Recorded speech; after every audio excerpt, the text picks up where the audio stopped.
Good evening, and welcome to the fourth film in our These Old Houses series, Grey Gardens, from 1975, directed by Albert and David Marcellus, a documentary about the Beale women, Edith Big Edie Bouvier Beale, lived from 1895 to 1977, and Edith Little Edie Bouvier Beale, 1907 to 2002, and their home in East Hampton, Long Island, known as Grey Gardens.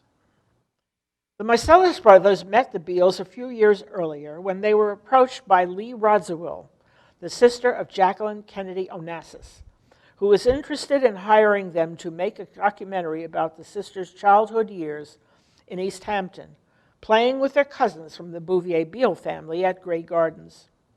The Marcellus brothers soon realized that the story of the Beale women would make a far better documentary.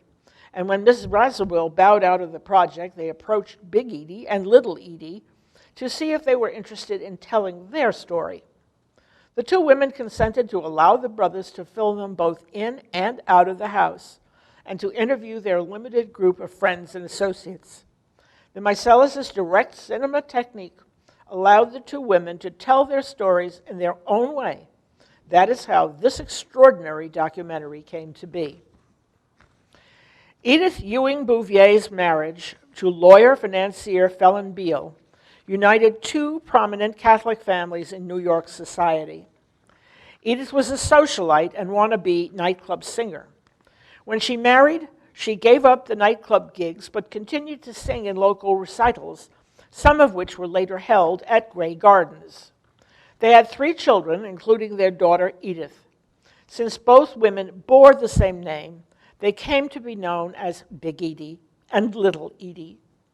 The Beales acquired their shingle mansion in 1923, naming it Grey Gardens due to its gray shingles, the concrete walls around the garden, and the local sea mist. When they separated in 1931, Edith kept the house. In 1946, Phelan Beale finally notified her that he was filing for divorce. Edith was granted child support but received no alimony. Soon the trust fund that had supported the two women was gone, and she and Little Edie, who had returned from her New York City life to live with her mother at Grey Gardens, fell into an eccentric, reclusive life of poverty and squalor. Both women became known for their exotic wardrobe, often held together with nothing but safety pins, and sometimes graced by fishnet stockings, making them look like a pair of bag ladies. Little Edie often wore distinctive hooded garments which completely covered her hair, leading to speculation as to whether she might have alopecia totalis. She became quite a cult symbol of exotic fashion, independence, and feminism. In 1979, a New York Times writer complained that the two women were presented as a pair of grotesques and were put on exhibition. Adam White, writing in The Telegraph later in 2018, said that the Beales were quite adequately paid for their cooperation. However, in the context of documentary filmmaking, this is a serious issue because it can compromise the accuracy of the story. But the house deteriorated from lack of maintenance until holes appeared in the roof, walls, and floors, and the water supply was compromised. Animals inhabited the house, including rats, birds, insects, raccoons, and feral cats. Big Edie spent much of her time in bed, cooking her meals on a hot plate beside her bed, discarding garbage wherever it fell, and even feeding the wildlife. Little Edie spent much of her time pining after her lost, glamorous New York City life. The landscaping was so overgrown that the house was no longer visible from the street. Although the two women employed a sometime handyman and a gardener jack of all trades, their attempts to keep up the place had little effect. Grey Gardens continued to decline until 1971. It came to the attention of East Hampton and Suffolk County health authorities, and they were threatened with eviction and sued for back taxes.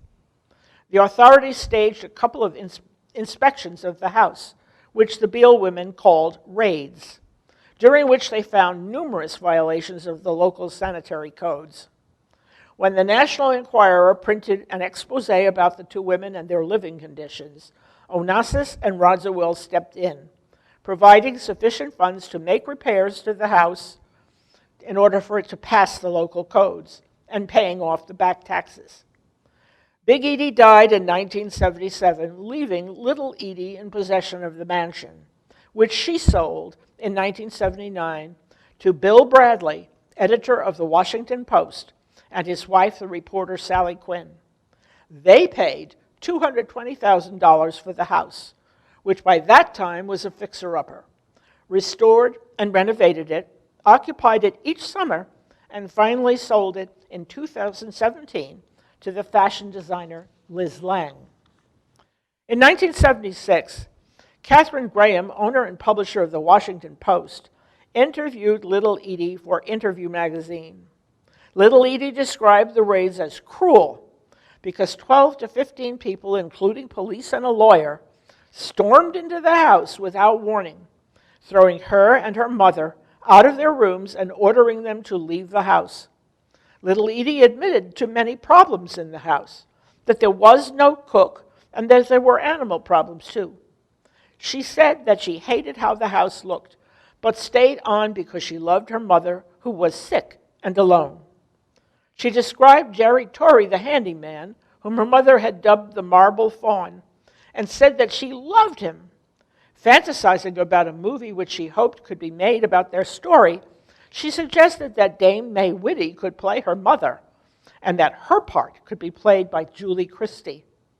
She was mad about the Mycelis brothers, saying that when they came into the house, they became part of the two women, and everything they did was superb.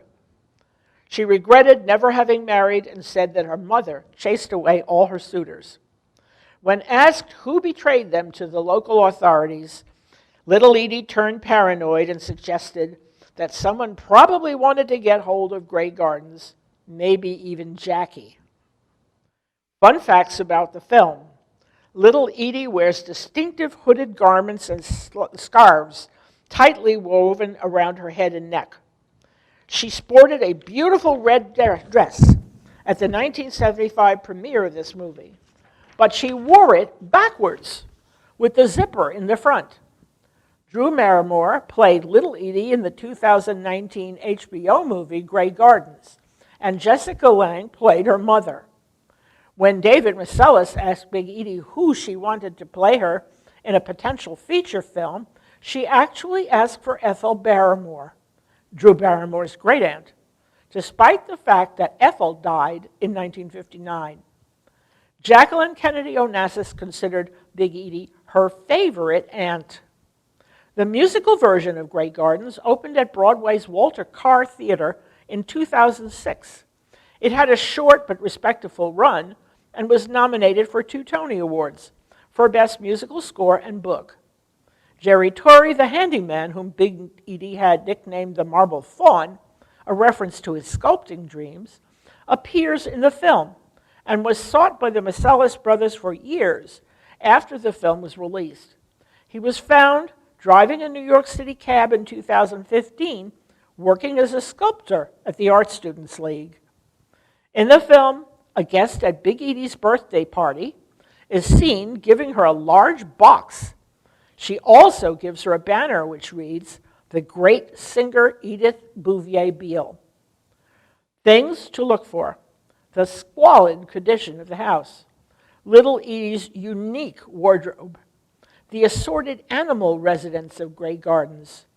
Look for an appearance by Norman Vincent Peale.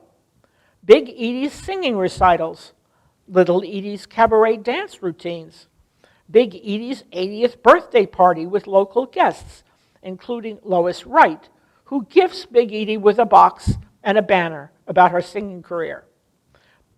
And the household hangers-on, wannabe handyman Jerry Torrey, the Marble Faun, and the gardener, Brooke Hires. Now it's time to view Grey Gardens. Sit back, settle in, and remember, it may take a few minutes for the film to roll. Enjoy.